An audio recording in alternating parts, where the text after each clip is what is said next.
Hello everyone, this is Dr. Kanchan Malik, women disease specialist in Mangalam hospital Meerut. आज मैं आपको women की most common condition fibroid uterus के बारे में बताना चाह रही हूँ कि फाइब्रॉयड यूट्रस क्या है, वो क्यों होते हैं, उनके सिम्टम्स क्या होते हैं, वो उनके ट्रीटमेंट क्या होता है। तो एक एक करके सबको लेते हैं। सबसे पहले फाइब्रॉयड्स क्या होते हैं। फाइब्रॉयड्स यूट्रस की मसल में एक एबनॉर्मल ग्रोथ होती है जो कि अधिकतर नॉन कैंसरस होती है। तो आपको इससे घबराने की ज़रूरत नहीं है। अगर आपको कोई डॉक्टर ये बोलते हैं कि आपको फाइब्रॉयड यूट्रस है तो आप बिल्कुल परेशान ना हो, क्योंकि फाइब्रॉयड यूट्रस अधिकतर नॉन कैंसरस कंडीशन होती है।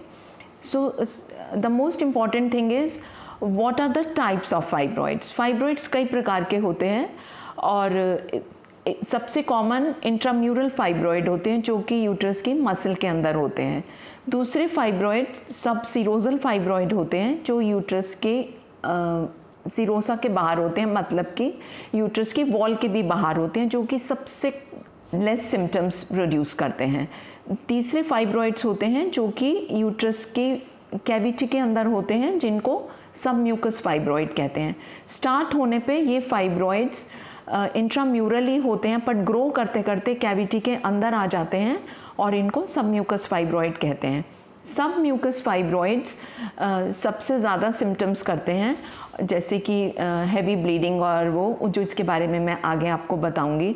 कुछ फाइब्रॉयड्स पेडांकुलेटेड फाइब्रॉयड होते हैं जो कि अपना एक स्टेम बना लेते हैं और चेरी के आकार के हो जाते हैं। इनको पेडांकुलेटेड सबसीरोजल फाइब्रॉयड कहते हैं। ये भी अधिकतर बहुत ज़्यादा दिक्कत नहीं करते हैं। फाइब्रॉयड्स बहुत सारे भी हो सकते हैं, टाइनी बहुत छोटे छोटे पीनट साइज़ के बहुत सारे हो सकते हैं, और बहुत बड़ा आकार भी ले सकते हैं जो कि आपके रिब केज तक आ सकते हैं। और बड़े फाइब्रॉयड कुछ भी नहीं कहते, और छोटे छोटे फाइब्रॉयड बहुत ज़्यादा सिम्टम्स प्रोड्यूस कर देते हैं। तो साइज़ जो है कोई मैटर नहीं करता फाइब्रॉयड्स के लिए। Now another thing is what are the symptoms of the fibroids. Symptoms fibroids के अधिकतर कुछ सिम्टम नहीं होते। ये एक इंसिडेंटल फाइंडिंग होती है। सपोज़ आप अपने डॉक्टर को किसी और चीज़ के लिए विज़िट करते हैं, किसी और बीमारी के लिए विज़िट करते हैं, और डॉक्टर आपको ये बोलते हैं कि आपको एक रसौली है, तो आप डॉक्टर की इस बात से बिल्कुल घबराएं नहीं। अगर ये आपको कोई सिम्टम नहीं कर रहा तो ये कुछ नहीं कहते, ये क्वाइटली पड़े रहते हैं। या कभी आपने अल्ट्रासाउंड किसी और वजह से कराया और उसमें आपका फाइब्रॉयड यूट्रस आ गया, तो भी आप परेशान ना हो अगर ये कोई सिम्टम नहीं कर रहे। कुछ सिम्टम्स जो सबसे कॉमन होते हैं उसमें मेंस्ट्रुअल इरेगुलरिटीज़ होती हैं, जिनमें मेंस्ट्रुअल इरेगुलरिटीज़ में हैवी मेंस्ट्रुअल ब्लीडिंग हो सकती है, प्रोलॉन्ग्ड ब्लीडिंग हो सकती है, पीरियड में बहुत पेन हो सकता है जिसे डिस्मेनोरिया कहते हैं, या यूट्रस की क्रैम्पिंग हो सकती है। कभी कभी लोअर एब्डोमिनल पेन होता है, और अधिकतर पेशेंट्स ये कहते हैं कि उनके कपड़े फिट हो रहे हैं, तो उनको ये समझ नहीं आता कि उनकी एक रसौली इतनी बड़ी पेट में हो गई है और जिसकी वजह से उनके कपड़े टाइट हो रहे हैं।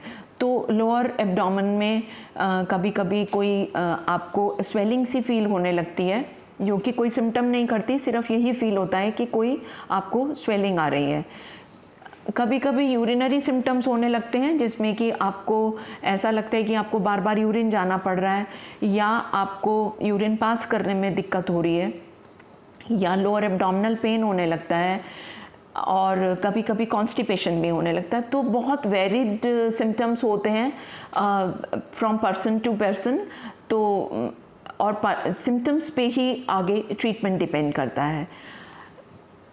अधिकतर मरीज़ ये पूछते हैं कि फाइब्रॉयड क्यों होता है, तो मेडिकल लाइन में भी फाइब्रॉयड के कॉज का बहुत ज़्यादा से पता नहीं है कि फाइब्रॉयड्स क्यों होते हैं, but they are oestrogen dependent growths. तो अधिकतर ये चाइल्ड बेयरिंग एज में होते हैं, और जैसे ही मेनोपॉज आता है, जिस समय ईस्ट्रोजन की डेफिशिएंसी हो जाती है, तो ये श्रिंक कर जाते हैं। और जेनेटिक भी होता है कि अगर आपकी ग्रैंड मदर या मदर या सिस्टर्स को होता है तो भी फाइब्रॉयड्स के आने के चांसेस रहते हैं। और ये रेशियल भी होता है, कुछ रेसेस में ये कॉमन होते हैं, but most of the time the cause is unknown. What is the management of fibroids? Fibroids का मैनेजमेंट डिपेंड करता है आपकी एज पे, आपके सिम्टम्स पर, आपकी प्रायोरिटी क्या है, इनफर्टिलिटी तो नहीं है, और कभी कभी फाइब्रॉइड्स को कोई ट्रीटमेंट की ज़रूरत नहीं होती है। फाइब्रॉइड अगर आपको कोई सिम्टम नहीं कर रहे हैं तो बिल्कुल ना घबराएं, ये ऐसे ही पड़े रहते हैं, और जैसे जैसे आपकी एज एडवांस होती है, you go towards menopause, they shrink because oestrogen की मात्रा कम हो जाती है और इनकी ईस्ट्रोजन की सपोर्ट कम हो जाती है। तो अगर आपकी एज इस टाइप की हो रही है कि आप मेनोपॉज की तरफ जाने जा रहे हैं, तो आपकी फाइब्रॉइड श्रिंक कर जाते हैं। इसलिए अगर फाइब्रॉइड्स आपके 50s में या 45 प्लस की एज में दिखाई देते हैं तो आप परेशान ना हो अगर ये कोई सिम्टम नहीं कर रहे। और अगर इनफर्टिलिटी है और फाइब्रॉइड्स हैं, और मेनली फाइब्रॉइड इनफर्टिलिटी में भी अगर फाइब्रॉइड कैविटी के अंदर है और उसका साइज़ इतना ज़्यादा है, तो फाइब्रॉइड को रिमूव करने की ज़रूरत होती है। जो ट्रीटमेंट होता है उसमें आपको टाइप होते हैं ट्रीटमेंट के, मेडिकल ट्रीटमेंट होता है, कंजर्वेटिव ट्रीटमेंट होता है, या कंप्लीट रिमूवल ऑफ यूट्रस होता है। मेडिसिन्स जो उपलब्ध हैं वो माइंडेड, वो कभी भी फाइब्रॉइड को ख़त्म नहीं करती, वो सिम्टम्स को कम कर देती हैं, और जैसे ही आप मेडिसिन विड्रॉ करते हैं सिम्टम्स फिर से आ जाते हैं। या आप उस टाइम पे, जैसे कुछ पेशेंट्स को सिर्फ 2-3 दिन की प्रॉब्लम होती है कि ब्लीडिंग ज़्यादा हो रही है, तो आप उस समय पे कुछ अगर इस तरीके की हीमोस्टेट मेडिसिन्स ले लेते हैं जिससे ब्लीडिंग कम हो जाती है, तो आप आराम से आगे चल सकते हैं केवल 2-3 दिन की मेडिसिन लेके। अगर इनफर्टिलिटी ज़्यादा है तो मायोमेक्टमी ट्रीटमेंट होता है जिसमें केवल फाइब्रॉइड को रिमूव किया जाता है, ना कि कंप्लीट यूट्रस को। और अगर कंप्लीट यूट्रस रिमूव करना होता है तो उसके भी कई तरीके हैं। एक कन्वेंशनल एब्डोमिनल हिस्टेक्टमी होती है जिसमें एब्डोमेन को कट करके यूट्रस को बाहर निकाला जाता है, या लैप्रोस्कोपी से किया जाता है जिसमें 2-3 टाइनी इंसिशंस लगाए जाते हैं और कितने भी बड़े फाइब्रॉइड को आप आसानी से लैप्रोस्कोपिकली निकाल सकते हैं। तीसरा रूट होता है वेजाइनल रूट, जिससे बर्थ कैनाल से आप यूट्रस को डिलीवर कर सकते हैं। ये भी एक बहुत एडवांस तरीका है और आप कितने भी बड़े फाइब्रॉइड्स वेजाइनल रूट से आराम से निकाल सकते हैं। बट इट डिपेंड्स कि आपके डॉक्टर उस समय पे आपको क्या एडवाइस करते हैं, और आप अपने डॉक्टर के एडवाइस को बिल्कुल अच्छे से समझें कि आपके लिए कौन सा रूट आसान है और संभव है। तो फाइब्रॉइड्स के ट्रीटमेंट और एडवांस ट्रीटमेंट होता है जिसको यूट्राइन आर्टरी एम्बोलाइजेशन कहते हैं।